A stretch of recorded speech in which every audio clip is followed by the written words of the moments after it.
Imaginemos por un momento despertar en un mundo completamente alienígena. Las habitaciones tienen geometrías imposibles de procesar. Los colores no encajan en ningún espectro visual conocido y bueno, el cielo es de un tono cobrizo súper extraño. Y supongo que la gravedad también iría a su bola, claro. Exacto, una gravedad intermitente. Al principio, la reacción natural, o sea, la única reacción posible ante este escenario, es un asombro total. Es un misterio absoluto que paraliza los sentidos por completo. Es una parálisis fascinante, la verdad, porque en ese preciso instante el cerebro se enfrenta a un colapso. Intenta desesperadamente categorizar lo incategorizable, buscando en sus archivos de memoria, pero como no hay coincidencias, pues se queda en blanco. Totalmente en blanco. Esa maravilla pura es, de hecho, el reconocimiento de nuestra propia ignorancia absoluta frente a lo nuevo. Sí, pero fíjate, y aquí viene la parte que resulta casi trágica. Si dejamos a cualquier ser humano en ese planeta extraño durante un par de meses, terminará por acostumbrarse. Es inevitable. Claro, se habitúa. Ese mundo alienígena se convertirá en la simple rutina de los martes. Dejará de mirar el cielo cobrizo con extrañeza y empezará a quejarse de que, no sé, el transporte antigravedad ha vuelto a llegar tarde. Así funciona la capacidad humana, ¿eh? Es un mecanismo de supervivencia evolutiva impecable. A ver, no podemos vivir en un estado de sobreestimulación constante porque el gasto de energía cognitivo sería brutal. Nos volveríamos locos, vaya. Literalmente. El cerebro necesita convertir lo novedoso en predecible para centrarse en otras cosas. Pero esa misma eficiencia tiene un coste altísimo. Y es que el hábito es el anestésico más potente contra la curiosidad. Cuando algo se vuelve normal, desaparece, se vuelve invisible. Y justo para romper esa anestesia, estamos hoy en esta nueva inmersión profunda. Tenemos por delante una pila fascinante de artículos académicos, ensayos históricos y, bueno, reflexiones sobre pedagogía y posmodernidad. Una bibliografía de peso, desde luego. Ya te digo. El objetivo de nuestra exploración hoy es cruzar la forma de pensamiento más antigua con el proceso humano más básico. Y lo haremos para responder a 5 preguntas clave. Primera, ¿qué es la filosofía? Segunda, ¿qué es la filosofía de la educación? Ajá. Tercera, ¿cuáles son los conceptos básicos de la educación? Cuarta, ¿cuál es el quehacer real de esta filosofía? Y por último, ¿qué relevancia tiene para quienes estudian y ejercen la pedagogía? Vale, vamos a desgranar esto. Empezando por esa primera pieza, la filosofía en sí. Todo arranca en Grecia, siglo VII a.C., y nace de esa sensación de la que hablábamos, de negarse a que el mundo sea invisible. Nace del asombro, exacto. Lo fascinante aquí es cómo los pensadores griegos conceptualizaron esa chispa inicial. Lo llamaron zaumacén. Y ojo, no se refieren a la sorpresa superficial, como cuando alguien te da un susto por la espalda. No es un truco de magia. Para nada, el zaumacén es una sacudida existencial. Es mirar un árbol o el lenguaje mismo y de repente, ¡ostras!, darte cuenta de lo inverosímil que es que algo exista en lugar de no existir. Es fuerte eso. En las fuentes hay una analogía que compara esta actitud con la de un niño de 4 años. Esa analogía es perfecta. A esa edad los seres humanos entramos en el bucle del por qué infinito. El niño pregunta por qué el cielo es azul, por qué lloramos o por qué el agua moja. Sencillamente porque el mundo aún no se le ha coagulado en un hábito. Claro, el problema es que vivir en ese estado constante de niño de 4 años, sería inmanejable para un adulto. Si cada mañana me quedo asombrado profundamente por el concepto existencial de mi cafetera, pues no llego a trabajar nunca. Y te echan del trabajo, claro. Exacto. Y supongo que ahí radica la diferencia entre la mera curiosidad infantil y lo que históricamente llamamos filosofía. Ese asombro no puede ser el destino final, ¿no? Es una distinción crítica. Si nos quedamos instalados en la maravilla pura, nos quedamos atrapados en la ignorancia. Es como admirar un motor sin intentar entender cómo hace la combustión. El gran salto de la filosofía es usar ese zaumaceín como motor de arranque para salir de la ignorancia hacia la comprensión. O sea, pasar de la magia a la lógica. Eso es, exige un rigor enorme, separarse de los mitos y exigir justificaciones basadas en argumentos lógicos. No es tener opiniones al azar sobre el universo, requiere humildad intelectual para decir no sé y luego pensar con lógica. Como decía Kant, no se aprende filosofía, se aprende a filosofar. Me encanta eso. O sea, es un verbo, una actividad, no un manual de instrucciones. Y bueno, si la filosofía es mirar lo cotidiano con extrañeza y cuestionar certezas, ¿qué pasa cuando aplicamos esa lupa implacable a cómo enseñamos y aprendemos? Entramos de lleno en la filosofía de la educación. Un terreno bastante pantanoso y fascinante a la vez. Totalmente. Y quiero hacer una pausa aquí porque uno podría pensar que esto es solo, no sé, coger a Platón y aplicar sus ideas en un colegio para sonar más cultos. Pero las fuentes nos dicen que no es solo filosofía aplicada. No, que va muchísimo más allá.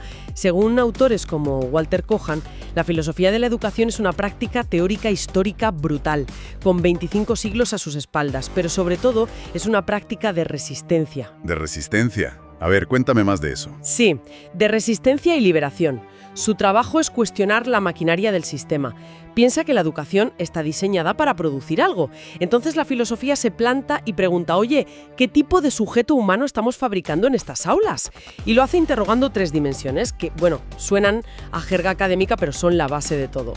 A ver, explícame esas dimensiones porque siempre imponen un poco de respeto. Son los fundamentos ontológicos, epistemológicos y axiológicos. Pero vamos a bajarlo a la tierra, al aula. La pregunta ontológica es simple. ¿Qué asumimos que es el ser humano? ¿Un estudiante es un disco duro para almacenar datos o un ser en desarrollo? Claro. Dependiendo de eso, enseñarás de una forma u otra. Exacto. Luego, la epistemológica es ¿qué consideramos conocimiento válido? ¿Conocimiento es memorizar la lista de reyes godos o es saber debatir una idea? Y la axiológica va de valores. Decidir que el silencio en clase es obligatorio ya es imponer un valor ético específico. Aquí es donde se pone realmente interesante, la verdad. Porque cuando aplicamos esto a los conceptos básicos de la educación, encontramos un choque de trenes brutal en las raíces latinas mismas. La historia de la pedagogía es básicamente la lucha entre 2 palabras, educare y educere. Esa es la gran batalla histórica, sin duda. A ver, educare significa guiar, pero sobre todo llenar. Es la idea de que el estudiante es un recipiente vacío y el educador tiene un papel 100% activo. Yo dicto y tú recibes. Es el modelo de transmisión tradicional puro y duro. Pero luego está educene, que significa extraer o sacar de dentro hacia afuera. Y ostras, esto cambia por completo las reglas del juego. Aquí el alumno ya tiene un potencial y el profe solo facilita que eso salga. Pero claro, yo te planteo una objeción. Porque educere suena muy poético, pero en la práctica, si tengo que enseñar una fórmula química compleja, no puedo extraerla del alumno. Él no nace sabiendo química. Necesito aplicar educare, ¿no? Es una objeción buenísima. Y es el centro del debate, ¿eh? A ver, no se trata de extraer datos literales. Cuando hablamos de educere, nos referimos a extraer la capacidad de raciocinio, el espíritu crítico. Si miramos a los clásicos, el contraste es de película. En el siglo XVII tienes al empirista Locke diciendo que la mente es una tabula rasa. Una pizarra en blanco. Eso es. Y si no escribes tú la información, pues no hay nada. Eso justifica el educare. Pero por otro lado tienes la paideia griega, la formación del ciudadano libre, o la anamnesis de Platón, esa idea de que aprender es en realidad recordar lo que ya llevamos dentro. Que hoy en día sería algo parecido al constructivismo, ¿verdad? Exactamente. El constructivismo moderno dice que el alumno no es pasivo, sino que construye el conocimiento encajando lo nuevo en lo que ya sabe. La tensión está siempre ahí. ¿Cuánto metemos desde fuera y cuánto extraemos desde dentro? Vale, entonces, si entendemos que la educación es este campo de batalla entre meter datos y extraer potencial, ¿cuál es el quehacer práctico de la filosofía de la educación? O sea, ¿qué hace un filósofo en su día a día frente a esta maquinaria? Pues mira, según Avanzini en nuestras fuentes, tiene varias funciones críticas. Una es la epistemológica, que es básicamente vigilar a las ciencias de la educación. Cuando llega una moda nueva, la filosofía exige pruebas lógicas, frena un poco las ilusiones metodológicas. Hace de control de calidad. Exacto. Otra función es la elucidadora, sacar a la luz los fines ocultos de un currículo, porque ningún plan de estudios es inocente. Y la tercera es propositiva, proponer alternativas legítimas. Y hablando de alternativas, ahí es obligatorio mencionar el pragmatismo de John Dewey, porque él desmonta una idea que todos damos por sentada, que la escuela es la sala de espera para la vida adulta. Dewey dice que no, que la escuela es un proceso de vida actual. El famoso aprender haciendo, sí. Eso es, reconstruir continuamente la experiencia. Y lo más fuerte es que veía la escuela como una comunidad democrática de investigación, no como una fábrica de trabajadores. Dewey veía clarísimo que no puedes formar ciudadanos demócratas en aulas que funcionan como pequeñas dictaduras. Hay que debatir y convivir. Pero claro, este ideal se choca hoy contra un muro de hormigón gigantesco, la posmodernidad. La posmodernidad. Los diagnósticos de Luhmann, Lyotard o Toffler sobre esto dan un poco de miedo. Hablan de una era antihumanista, donde importa el sistema, no el individuo. Y el conocimiento deja de ser una búsqueda de la verdad para convertirse en mera información. Se convierte en la nueva mercancía. Totalmente. Una pedagogía tecnológica puramente utilitarista donde la formación moral se queda en el ámbito privado y la escuela solo instruye para el mercado laboral. Entonces, ¿qué significa todo esto? Si la posmodernidad y la tecnología de la información dictan que todo es eficacia y datos, ¿no está la filosofía de la educación perdiendo la batalla? Parece que el sistema de Luhmann está aplastando la comunidad democrática de Dewey por completo. Si conectamos esto con la perspectiva general, la realidad es que por eso mismo la filosofía es ahora más vital que nunca. No ha perdido la batalla, es que es la única defensa. Frente a esa crisis de valores, la función crítica y emancipadora de la filosofía, como defendía Paulo Freire, o la pedagogía crítica de Giroux, es pura supervivencia. O sea, evitar que el aula sea una simple cadena de montaje. Exacto. Es el antídoto para no reducir a los estudiantes a métricas de rendimiento. Pero claro, esto hay que bajarlo a la tierra. A eso iba, porque las apuestas teóricas son altísimas.